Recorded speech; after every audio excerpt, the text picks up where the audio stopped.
আজকের আলোচনা শুরু করছি এমন এক আলাপচারিতা দিয়ে যা সত্যিই বিরল, যেখানে বিংশ শতাব্দীর দুই কিংবদন্তি মুখোমুখি বসেছিলেন, অ্যালবার্ট আইনস্টাইন এবং রবীন্দ্রনাথ ঠাকুর। হ্যাঁ, ১৯৩০ সালের ১৪ই জুলাই জার্মানির কাপোথে আইনস্টাইনের বাড়িতেই দেখা হয়েছিল।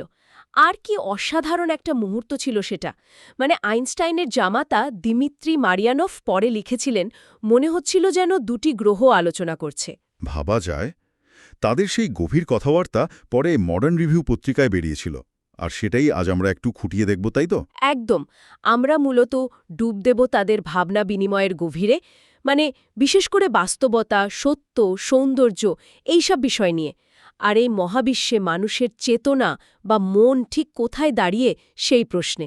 আমাদের লক্ষ্য হল এই ঐতিহাসিক আলোচনা থেকে মূল অন্তর্দৃষ্টিগুলো ছেঁকে নেওয়া। দেখতে চাইব কিভাবে দুটি সম্পূর্ণ ভিন্ন দৃষ্টিকোণ, একটা বিশুদ্ধ বৈজ্ঞানিক, অন্যটা মানবতাবাদী, আধ্যাত্মিক, একে অপরের সামনে এসে দাঁড়িয়েছিল। চলুন এই অসাধারণ আলোচনাটা শুরু করা যাক। আচ্ছা। আলাপচারিতা শুরুই হয় বেশ মজারভাবে, রবীন্দ্রনাথের একটা পর্যবেক্ষণ দিয়ে। তিনি আইনস্টাইনকে বলছেন, আপনি যখন গণিতের মতো ধ্রুব সত্য দিয়ে স্থানকালের রহস্য ভেদ করছেন, আমি তখন এদেশে ঘুরে বেড়াচ্ছি মানুষের শাশ্বত জগৎ নিয়ে কথা বলতে। মানুষের তৈরি যে বাস্তবতা জগৎ। হ্যাঁ, আর এখান থেকেই যেন আলোচনার মূল সুরটা বাধা হয়ে যায়। এই যে মহাবিশ্ব, এর বাস্তবতা কি আসলে মানুষ নির্ভর, নাকি এর একটা নিজস্ব স্বতন্ত্র অস্তিত্ব আছে? এখানেই তো আইনস্টাইনের অবস্থানটা খুব স্পষ্ট, তাই না? আর বেশ গুরুত্বপূর্ণ। ঠিক। তিনি শুরুতেই বলেন, জগৎকে দেখার দুটো রাস্তা আছে। এক, জগৎ মানুষের ওপর নির্ভরশীল একটা একক। দুই, জগৎ হলো এমন এক বাস্তবতা যা মানুষের মন বা চেতনার বাইরেও টিকে থাকে। আইনস্টাইন কিন্তু দ্বিতীয় ধারণাটিতেই দৃঢ়ভাবে বিশ্বাসী ছিলেন। ওহ, আচ্ছা। তার কাছে বাস্তবতা এবং সত্য, মানুষের অস্তিত্ব নিরপেক্ষ। এর ভিত্তি ছিল পিথাগোরীয় যুক্তি আর প্রকৃতির নিয়মের যে ধারাবাহিকতা, তার প্রতি তার গভীর আস্থা। তিনি মনে করতেন সত্যের একটা, বলা যেতে পারে, অতি মানবিক বা বস্তুনিষ্ঠ রূপ আছে। আমাদের ব্যক্তিগত অভিজ্ঞতা, অনুভূতি বা মনের ওপর নির্ভরশীল নয়। একদম। এই যেমন তিনি উদাহরণ দিলেন, এই ঘরে যদি কেউ নাও থাকে, এই টেবিলটা যেখানে আছে সেখানেই থাকবে। আমাদের দেখা বা না দেখার ওপর এর অস্তিত্ব নির্ভর করে না। বেশ সোজাসাপটা যুক্তি। হ্যাঁ, আইনস্টাইনের কাছে এই বস্তুনিষ্ঠ বাস্তবতার ধারণাটাই ছিল আসলে বিজ্ঞানের মূল ভিত্তি। তিনি বিশ্বাস করতেন, আমাদের অস্তিত্ব বা অভিজ্ঞতা ছাড়াও বাস্তবতার একটা অর্থ আছে। যদিও সেই চূড়ান্ত অর্থটা কি, তা হয়তো আমরা পুরোপুরি ব্যাখ্যা করতে পারি না। কিন্তু বিজ্ঞানের জন্য এই বিশ্বাসটা অপরিহার্য ছিল, যে একটা জানার মতো জগৎ আছে, যা আমাদের মনের কল্পনা নয় শুধু। এই বিশ্বাসটাই তার চালিকা শক্তি ছিল, তাই না? প্রায় ধর্মের মতো। ঠিক তাই। তিনি নিজেই পরে বলেছেন, এটা তার কাছে একরকম ধর্ম, যুক্তির ওপর দাঁড়িয়ে থাকা এক অবিচল আস্থা। অন্যদিকে রবীন্দ্রনাথের যুক্তি ছিল, বলতে গেলে ঠিক এর উল্টো দিকে। হ্যাঁ, প্রায় বিপরীত মেরুর। তিনি বললেন, the world is a human world. এই জগৎটা আসলে এক মানব জগৎ। মহাবিশ্বের যে সত্যের কথা আমরা বলি, তা আসলে মানবিক সত্য। তার মতে বাস্তবতা আমাদের চেতনার বাইরে নয়, বরং এর ওপর নির্ভরশীল। জগৎটা আমাদের কাছে যেভাবে ধরা দেয়, সেটাই তার বাস্তবতা। আমাদের চেতনা ছাড়া এর আলাদা অস্তিত্ব ভাবা যায় না। অনেকটা সেরকমই। রবীন্দ্রনাথ এখানে ভারতীয় দর্শনের মায়া বা ভ্রমের ধারণার দিকে ইঙ্গিত করেন, তবে খুব সতর্কভাবে বুঝিয়ে দেন যে এটা কোনো একক ব্যক্তির মনের ভুল বা ভ্রম নয়, বরং সমগ্র মানব প্রজাতির যে সম্মিলিত চেতনা, তার জগৎ।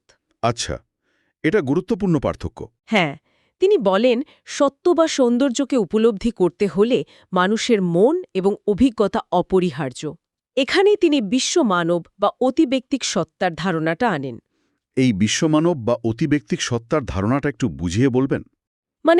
রবীন্দ্রনাথ এখানে এক ধরনের সার্বজনীন চেতনার কথা বলছেন। তার ধারণা, সত্য বা সৌন্দর্য কোনো একজন ব্যক্তির খেলখুশি নয়, বরং তা মানব প্রজাতির সম্মিলিত একটা উন্নত চেতনার মাধ্যমে উপলব্ধি হয়। এই বিশ্বমানবই আমাদের ব্যক্তির সীমাবদ্ধতার ঊর্ধ্বে উঠে সত্যকে অনুভব করতে সাহায্য করে। অ্যাপোলো বেলভেডিয়ারের মূর্তির উদাহরণটা এখানে দারুণ ছিল, তাই না? ঠিক। রবীন্দ্রনাথ যখন প্রশ্ন করেন, মানুষ না থাকলে ওই মূর্তির সৌন্দর্যও কি থাকবে না? আইনস্টাইন সাথে সাথে বলেন না। তার মানে সৌন্দর্যের ক্ষেত্রে তিনি মেনে নিচ্ছেন যে তা মানব নির্ভর। মানুষের উপলব্ধি ছাড়া সৌন্দর্যের অস্তিত্ব নেই। হ্যাঁ, কিন্তু তারপরেই রবীন্দ্রনাথ প্রশ্নটা ঘুরিয়ে দেন। তাহলে সত্যের ক্ষেত্রে কেন নয়? এটাই তো আসল প্রশ্ন। আইনস্টাইনের কাছে কি সত্যের ধারণাটা গণিত বা যুক্তির মতো আরও মৌলিক, আরও বস্তুনিষ্ঠ, যা মানুষের অনুভূতির জগৎ থেকে একেবারে আলাদা? রবীন্দ্রনাথ ঠিক এই প্রশ্নটাই তোলেন। হ্যাঁ। তিনি বলেন, সত্যও তো মানুষের মাধ্যমেই উপলব্ধি হয়। যে সত্য নিয়ে তারা আলোচনা করছেন তা তো জগতের আপাত রূপ। হুম জগৎ আমাদের মনে যেভাবে ধরা দেয় সেটাই। হুম তাই যদি এমন কোনো সত্য থাকে যা মানব চেতনার সাথে একেবারেই সম্পর্কহীন, তবে সেই সত্য আমাদের জন্য কার্যত অস্তিত্বহীন। তিনি বিজ্ঞানের দিকেই আঙুল তোলেন। বিজ্ঞানী তো আমাদের দেখিয়েছে যে টেবিলের এই যে কঠিন রূপ, এটা একটা আপাত দৃশ্য। হ্যাঁ, গভীরে তো আছে অসংখ্য ঘূর্ণায়মান কণার জগৎ। ঠিক, কিন্তু সেই গভীরতর সত্যটাও তো মানব মনেরই আবিষ্কার, মানব মনেরই উপলব্ধি। হ্যাঁ। সুতরাং চূড়ান্ত বিচারে বিজ্ঞানলব্ধ সত্যও মানব চেতনা নির্ভর। এই ছিল রবীন্দ্রনাথের যুক্তি। বাস্তবতা নিয়ে এই মূল মতপার্থক্যটাই কিন্তু তাদের ধর্ম বা মূল্যবোধ নিয়ে ভাবনার মধ্যেও ছায়া ফেলেছিল। হ্যাঁ, একদম। এখানেই ব্যাপারটা সত্যিই খুব আকর্ষণীয় হয়ে ওঠে। হ্যাঁ, একদম। যখন তারা বিজ্ঞান আর ধর্মের সম্পর্ক নিয়ে কথা বলেন, তখন এটা আরও স্পষ্ট হয়। রবীন্দ্রনাথ বিজ্ঞানকে দেখেন সত্যের এক নৈর্ব্যক্তিক অনুসন্ধান হিসেবে, যা কোনো ব্যক্তিবিশেষের খেয়াল খুশির ওপর নির্ভর করে না। আর ধর্ম? আর ধর্মকে তিনি দেখেন সেই নৈর্ব্যক্তিক সত্যের সাথে আমাদের গভীরতর মানবিক প্রয়োজনগুলোর মেলবন্ধন হিসেবে। ধর্মই যেন সেই সত্যে মূল্যবোধ আরোপ করে। আমরা সত্যকে যখন শুভ বলে অনুভব করি, তার কারণ সেই সত্যের সাথে আমাদের ভেতরের সত্তার একটা সামঞ্জস্য বা হারমোনি তৈরি হয়। এই ভাবনার উত্তরে আইনস্টাইনের প্রতিক্রিয়া কিন্তু বেশ মজার ছিল, আর একটু অপ্রত্যাশিত, তাই না? হ্যাঁ, খুবই মজার। তিনি যে বস্তুনিষ্ঠ সত্যে এতটা বিশ্বাসী, সেটাকেই তিনি তার ধর্ম বলে ঘোষণা করেন। বলেন, আমি প্রমাণ করতে পারি না যে আমার ধারণাটাই ঠিক, কিন্তু এটাই আমার ধর্ম। এবং রবীন্দ্রনাথকে একটু ঠাট্টার সুরেই বলেন, তাহলে তো আমি আপনার চেয়ে বেশি ধার্মিক। হ্যাঁ, রবীন্দ্রনাথও এর উত্তরে তার নিজস্ব গভীর ভাবনার কথাই তুলে ধরেন। তিনি তার হিবার্ট বক্তৃতার প্রসঙ্গ আনেন, যার বিষয় ছিল রিলিজিয়ন অফ ম্যান বা মানুষের ধর্ম। সেটা কি নিয়েছিল? সেই বক্তৃতা ছিল আসলে তার নিজের সত্তার ভেতরে সেই বিশ্ব আত্মার সাথে মিলনের অন্বেষণ। অর্থাৎ দেখা যাচ্ছে দুজনের কাছেই ধর্ম শব্দটা সম্পূর্ণ ভিন্ন অর্থ বহন করছে। একজনের কাছে তা বস্তুনিষ্ঠ সত্যের প্রতি অবিচল আস্থা, প্রায় বৈজ্ঞানিক নিষ্ঠা, আর অন্যজনের কাছে তা এক গভীর আধ্যাত্মিক উপলব্ধি ও সংযোগের পথ। এই অসাধারণ আলাপচারিতা কিন্তু এখানেই থামেনি। প্রায় ১ মাস পর ১৯শে আগস্ট ১৯৩০ তারা আবারও মিলিত হন। হ্যাঁ, এবং এবার আলোচনা গড়ায় কার্যকারণ আর স্বাধীন ইচ্ছার মতো আরও কিছু মৌলিক প্রশ্নের দিকে। রবীন্দ্রনাথ ড মেন্ডেলের সাথে তার সাম্প্রতিক আলোচনার কথা তুলে বলেন যে নতুন গাণিতিক চিন্তাভাবনা নাকি ইঙ্গিত দিচ্ছে যে ক্ষুদ্রতম কণার জগতে, পরমাণুর ভেতরে, সবকিছু হয়তো নিয়মের নিগড়ে বাঁধা নয়, সেখানে সম্ভাবনার একটা ভূমিকা আছে। অর্থাৎ জগতের নাটকটা হয়তো পুরোপুরি পূর্বনির্ধারিত নয়, এই রকম একটা ইঙ্গিত। হ্যাঁ, কিছুটা সেরকমই। কিন্তু আইনস্টাইন কি এটা মানতে রাজি ছিলেন? আইনস্টাইন কিন্তু কার্যকারণের ধারণাকে এত সহজে ছাড়তে রাজি ছিলেন না। তিনি স্বীকার করেন যে বিজ্ঞান সেদিকে ঝুঁকছে বটে, কিন্তু কার্যকারণকে পুরোপুরি বাতিল করে দিচ্ছে না। তার যুক্তি ছিল, ক্ষুদ্র স্তরে যাই ঘটুক না কেন, বৃহৎ পরিসরে সামগ্রিকভাবে একটা শৃঙ্খলা অবশ্যই বজায় থাকে। পরিসংখ্যানগত শৃঙ্খলার কথা বলছিলেন তিনি? ঠিক তাই। যেমন এক টুকরো রেডিয়াম থেকে কণা নির্গমনের হার হয়তো অনিয়মিত, কিন্তু বিপুল সংখ্যক রেডিয়াম পরমাণুর ক্ষয় সবসময় একটা নির্দিষ্ট নিয়ম মেনেই হবে। অতীতে যেমন হয়েছে, ভবিষ্যতেও হবে। তিনি দৃঢ়ভাবে বিশ্বাস করতেন, আমরা যা কিছু করি বা যার জন্য বাঁচি, তার পেছনে কার্যকারণ আছেই। যদিও সবসময় আমরা সে কারণগুলো স্পষ্টভাবে দেখতে পাই না। হ্যাঁ, এবং হয়তো সেটাই ভালো। এই ছিল তার মত। কিন্তু আইনস্টাইন কি ক্ষুদ্র স্তরের এই সম্ভাবনাকে পুরোপুরি উড়িয়ে দিচ্ছেন? নাকি তিনি মনে করছেন এটা শুধু আমাদের জানার সীমাবদ্ধতা? কার্যকারণের নিয়ম সেখানেও আছে, আমরা হয়তো ধরতে পারছি না।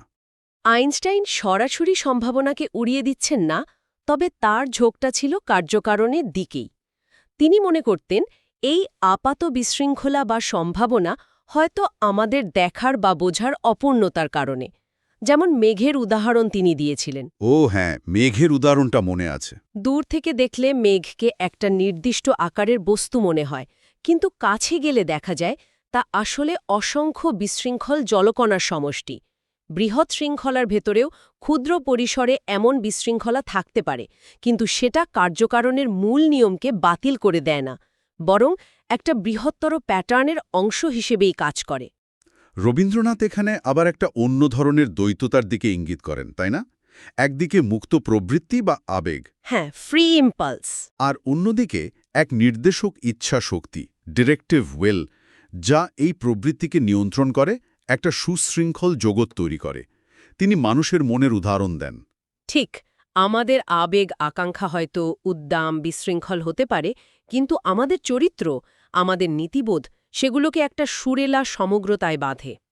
তিনি প্রশ্ন রাখেন, ভৌত জগতেও কি এমন কিছু ঘটে?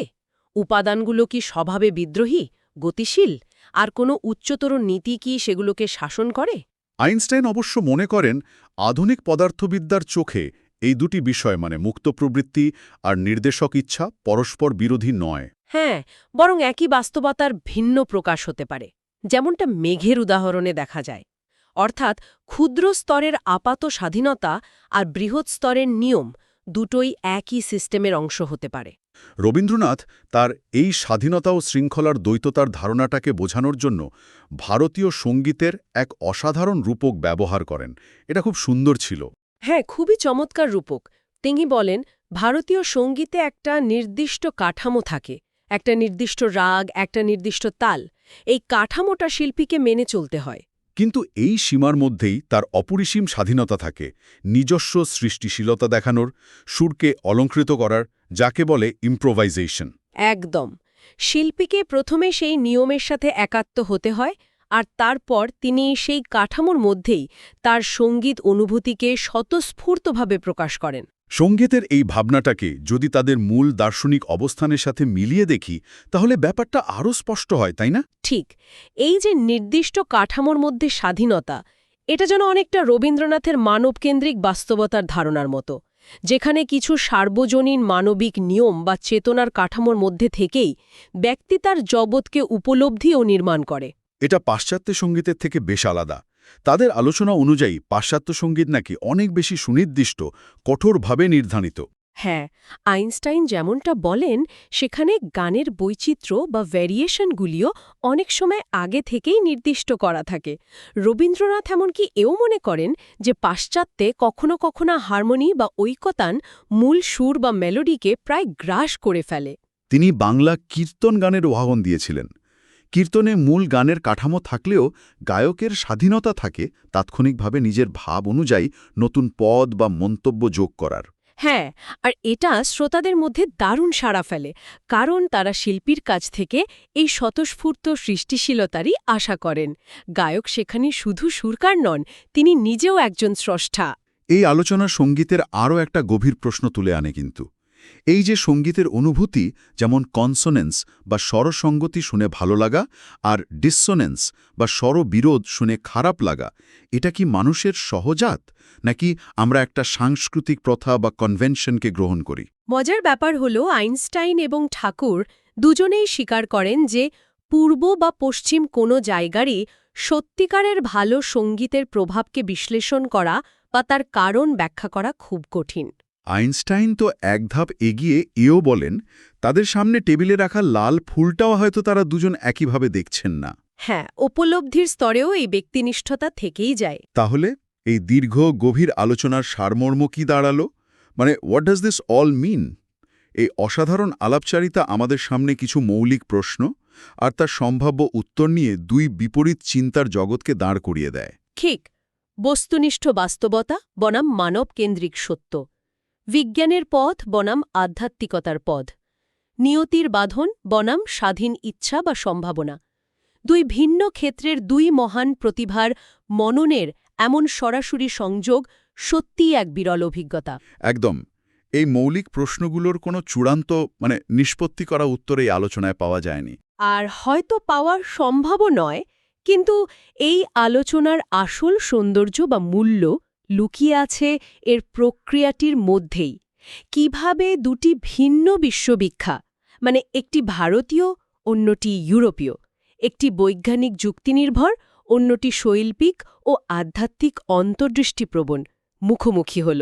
একে অপরকে বোঝার চেষ্টা করল, নিজেদের অবস্থান স্পষ্ট করল। হ্যাঁ, রবীন্দ্রনাথ যেমন শেষে লাল ফুলের উদাহরণ দিয়ে বললেন, আমাদের উপলব্ধির জগতেও ব্যক্তিগত রুচি আর সার্বজনীন মানদণ্ডের মধ্যে একটা নিরন্তর বোঝাপড়া বা সমন্বয় প্রক্রিয়া চলছে। শেষে একটা ভাবনা চিন্তার খোরাক দেওয়া যাক, যা এই আলোচনা থেকেই উঠে আসে।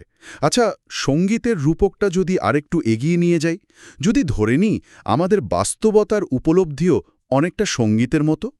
কিভাবে? যেখানে কিছু মৌলিক নিয়ম আছে, ধরা যাক পদার্থবিদ্যা বা যুক্তি, যা তা কাঠামো তৈরি করে, তাহলে সেই বাস্তবতাকে বুঝে নেওয়ার এবং তাকে অর্থপূর্ণ করে তোলার ক্ষেত্রে ব্যক্তি বা সংস্কৃতির নিজস্ব ইম্প্রোভাইজ বা সৌখিয়তা প্রকাশের সুযোগ আসলে কতটা? বাহ, দারুণ প্রশ্ন। কোথায় সেই নিয়ম আর স্বাধীনতার ভারসাম্য?